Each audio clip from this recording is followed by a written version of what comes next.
శ్రీమాత్రే నమః.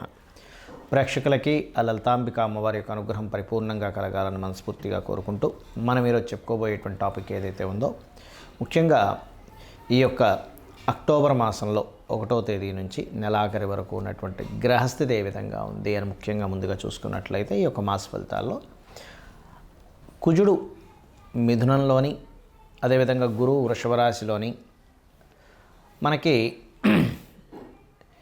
ఈ అక్టోబర్ మాసంలో 10వ తేదీ నుంచి గురువు వక్రిస్తున్నాడు చెప్పాలంటే. అదేవిధంగా అక్టోబర్ 20వ తేదీ నుంచి కుజుడు నీచ పొందుతున్నాడు, గుర్తుపెట్టుకోండి. అదేవిధంగా మనకి కన్యారాశిలో 17వ తేదీ వరకు కేతువుతో రవి ఉంటూ, ఈ రవికేతువులతో పాటు మనకి ఆ యొక్క బుధుని యొక్క సంచారం ఉంటూ, ఆ బుధుడు 13వ తేదీ నుంచి తులలోకి రావడము, 11వ తేదీ నుంచి శుక్రుడు వృశ్చికంలోకి వెళ్ళడము, శని వక్రించి కుంభంలో ఉండడం జరుగుతుంది. ఈ యొక్క గ్రహస్థితిని అనుసరించి ద్వాదశ లగ్నాల వారికి, లగ్నం తెలియని వారి రాశి వారికి ఎటువంటి శుభ ఫలితములు జరగనున్నాయి, ఏ విషయాల పట్ల జాగ్రత్తగా ఉండాలనేటువంటి విషయాలు చెప్తుంది. నేనైనప్పటికీ కూడా చెప్పిస్తుంది సాక్షాత్ ఆ లలితా అమ్మవారి చెప్పిస్తుందని భావిస్తూ ఒక్కొక్క లగ్నం గురించి లేదా ఒక్కొక్క రాశి గురించి తెలుసుకుందాం. సింహలగ్నము, సింహరాశి. సింహం వారి గనక చూసుకున్నట్లయితే ప్రధానంగా మీ యొక్క రాశ్యాధిపతి 2వ స్థానంలో ఉంటూ 17వ తేదీ నుంచి 3లోకి నీచ పొందుతున్నాడు. ఈ సమయంలో ముఖ్యంగా గవర్నమెంట్ రిలేటెడ్ సంబంధించినటువంటి అంశాలలో, మనీ రిలేటెడ్ మేనేజ్మెంట్ సంబంధించిన విషయాల్లో, అదేవిధంగా సప్తమం మీద ఉండేటువంటి శని మీద కుజుడు దృష్టి ఉన్నందుకు కొన్ని ఆఫ్టర్ మ్యారేజ్ తర్వాత మ్యారిటల్ లైఫ్కి సంబంధించినటువంటి అంశాలలో కొంత జాగ్రత్త వహించాలి అనేటువంటి చాలా స్పష్టంగా గోచరిస్తుంది. అలాగే మీకు ఎటువంటి ధన సంబంధించిన ట్రాన్సాక్షన్స్ జరుగుతున్నా ఒక్కసారి గణపతిని మరియు సూర్యభగవానుని తలుచుకోండి. ధనస్థానము, ధనం సర్క్యులేట్ అయ్యేటువంటి స్థానాల్లో ఈ యొక్క రవికేతువులు సంచరిస్తున్నారు కాబట్టి ఇంకా ఇంప్రూవ్మెంట్స్ బాగా రావాలి అని అనుకున్నట్లయితే మీరు చేయవలసింది ఏమిటి అంటే, ఇక్కడ కేతు రవి గ్రహాల దగ్గర దీపారాధన చేయండి. దీనివల్ల బాగుంటుంది. కాకపోతే కాస్త విదేశాలకు వెళ్ళేటువంటి అంశాల్లోని, ఇన్వెస్ట్మెంట్స్ చేసేటువంటి విషయాల్లోని, ఎందుకంటే 12వ స్థానంలో మీకు ఇక్కడ కుజుని యొక్క సంచారం జరుగుతుంది ఇన్వెస్ట్మెంట్ స్థానంలో. కాబట్టి చాలా కేర్గా, అనవసరమైన ఒత్తిళ్లు పెట్టుకొని ఎక్కడెక్కడి నుంచో అప్పులు తీసుకొచ్చి ఇన్వెస్ట్మెంట్ చేయడం, ఇట్లాంటి తప్పిదాలు చేయకండి దయచేసి. కాకపోతే 17వ తేదీ నుంచి రవి 3లో ఉన్నప్పటికీ కూడా అది ఎటువంటి ఫలితాన్ని ఇస్తుంది అంటే, ఒక రకంగా నీచభంగా రాజయోగం కూడా ఏర్పడుతుంది అక్కడ శుక్రుడితో ఉండడం వల్ల. దానివల్ల రవి 3వ స్థానం అంటే చాంటింగ్ స్థానంలో ఉన్నందుకు ఒక రకంగా మీకు తెలియకుండానే ఒక ఉపాసనలోకి వెళ్ళడం ద్వారా కొన్ని సిద్ధించడం కూడా జరుగుతుంది.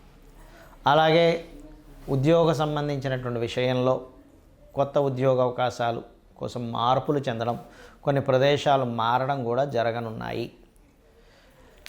వాహనాల మీద వెళ్ళేటప్పుడు మాత్రం కాస్త స్లోగా వెళ్తూ ఉండండి. చతుర్థ భాగ్యాధిపతి అయినటువంటి కుజుడు నీచంలో ఉన్నందుకు ఎక్కువ ఫాస్ట్ వెళ్ళాలి అనేటువంటి ఒక ఉత్సాహం, ఒక రకమైన దీంతో ఫాస్ట్గా నడుపుతూ ఉంటారు ఈ కాంబినేషన్స్ ఉన్నప్పుడు. కాబట్టి ఈ యొక్క విషయాల్లో కాస్త జాగ్రత్తగా ఉంటూ, ముఖ్యంగా మీరు ఈ పంచమాధిపతి అయినటువంటి గురువు ఎప్పుడైతే దశమ స్థానంలో వక్రగతిలో ఉన్నాడో, ఇది కొంతవరకు ఇన్సూరెన్సెస్ మూలంగా మంచి ఫలితాలని, షేర్ మార్కెట్లో చాలా జాగ్రత్తగా లాంగ్ టర్మ్ షేరింగ్ బాగా ఎక్స్పీరియన్స్ ఉన్న వాళ్ళు చేసే దాని ద్వారా కొంత లబ్ధిని చూపిస్తుంది. కాకపోతే సంతాన సంబంధించినటువంటి అంశాలలో కొన్ని గతంలో అసలు మాకు ఇంకా సంతానం అవ్వదేమో అనుకునేటువంటివి కూడా మీకు జరుగుతాయనేటువంటిది చూపిస్తుంది. ఇక మీరు చేయవలసినటువంటి దేవతారాధన దత్తాత్రేయుడి యొక్క ఆరాధన ఎక్కువగా చేయండి. దిగంబర శ్రీ పాదవల్లభ దిగంబర అనే నామస్మరణ, జై గురుదత్త శ్రీ గురుదత్త అనేటువంటి నామస్మరణ, నవగ్రహాల్లో కుజ, శని, కేతు, రాహు గ్రహాల దగ్గర దీపారాధన చేయడము, గోవులు క్యారెట్స్, బెల్లము లాంటివి తినిపించడం చేయండి. అన్ని విధాలు బాగుంటుంది.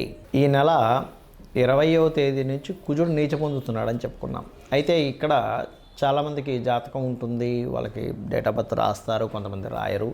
పలానా లగ్నం అని కానీ, నక్షత్రం అని కానీ, రాశి అని కానీ తెలియదు. మరి తెలియని వాళ్ళ పరిస్థితి ఏమిటి చూసుకున్నట్లయితే, మీరు నవగ్రహాలలో కుజ శని గ్రహాల దగ్గర దీపారాధన చేయండి.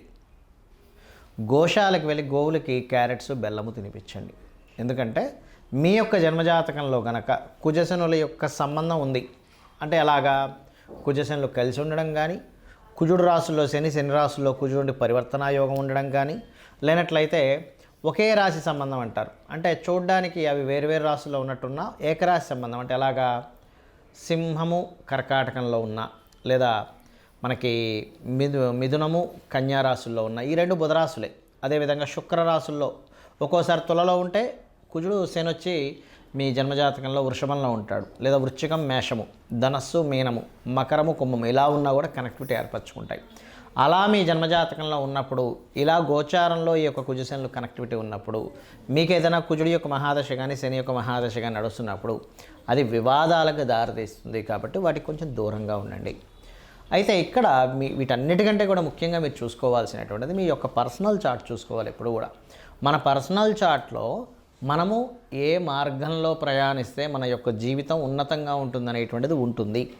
అది ఎలా ఉంటుంది అంటే చెప్తాను చూడండి. మీ యొక్క నేచర్ ఏదైతే ఉందో ఆ నేచర్కి తగ్గట్టుగా మీరు ఉంటేనే మీ యొక్క లైఫ్ బాగుంటుంది, గుర్తుపెట్టుకోండి. అంటే అలాగా మీ యొక్క జాతకం చెప్తుంది చాలా స్పష్టంగా, నువ్వు ఇలా ఉంటే బాగుంటావని. ఇప్పుడు అందరికీ ధనమే కావాలి, ఎందుకంటే ధనం మూలం ఇదం జగత్. కాబట్టి మీ యొక్క ధన యోగం ఎందులో ఉంది? వ్యాపారంలో ఉందా, ఉద్యోగంలో ఉందా, విదేశాలకు వెళ్ళడం ద్వారా ఉందా, సర్వీసెస్ చేయడం ద్వారా ఉందా, మీడియేటింగ్ చేయడం ద్వారా ఉందా అనేటువంటిది మీ ధనాధిపతి చాలా స్పష్టంగా చెప్తాడు. ఒక్కో వ్యక్తికి ఒక చూడండి, బంగారం అమ్ముతే ఉంటే ఒక వ్యక్తికి బంగారంలో లాస్ వస్తుంది. అదేమిటంటే బంగారంలో కూడా లాస్ వస్తుందా అంటే వస్తుంది. ఒక వ్యక్తికి చెత్త అమ్ముకోవడం ద్వారా కూడా డబ్బులు వస్తాయి. అంటే ఏమిటి?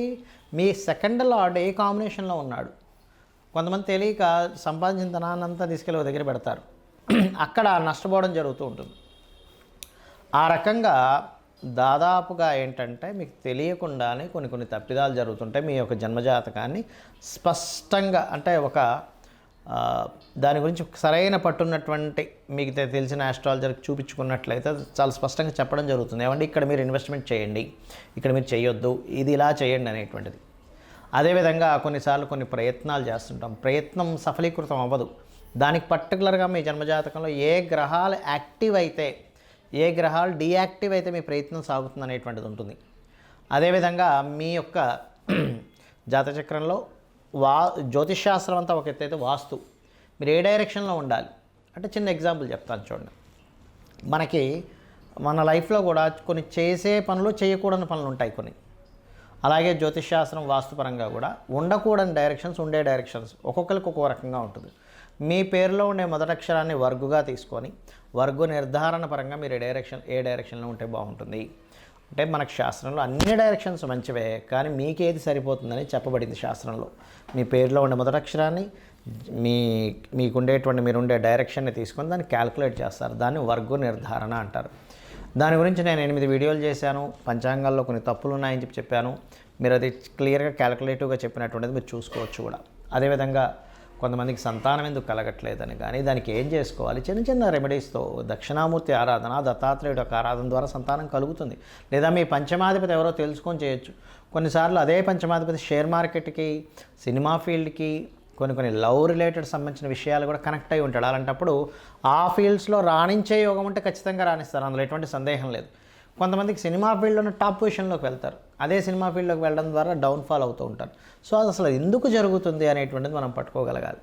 అదేవిధంగా వివాహ సమయాన్ని కానీ, వ్యాపార సమయాన్ని కానీ, విదేశాలకు వెళ్ళేటువంటి యోగాలు కానివ్వండి, కొన్ని తెలుసో తెలియకో పూర్వజన్మలో చేసినటువంటి కొన్ని కర్మల ఆధారంగా కొన్ని దోషాలు ఏర్పడతాయి. అంత మాత్రం చేత ఏదో దోషం ఉంది, నా జీవితం ఇంక ఇక్కడ అయిపోయింది, ఏలినాడు శని నడుస్తుంది కాబట్టి ఏదో అయిపోయింది, సర్పదోషం నడుస్తుంది కాబట్టి ఇంక నా జీవితం అయిపోయింది అనడానికి లేదు. అలా ఎక్కడా కూడా శాస్త్రంలో చెప్పలేదు అంటా నేను. ఎందుకంటే ఏ మహర్షి కూడా, ఏ గ్రంథంలోని కూడా నీకు ఈ దోషం ఉంటే నీ లైఫ్ ఇంక అయిపోయిందని ఎక్కడ రాయలేదు. చూపించండి కావాలంటే. నీకు ఈ దోషం ఎందుకు ఏర్పడిందో చెప్పాడు మహర్షి.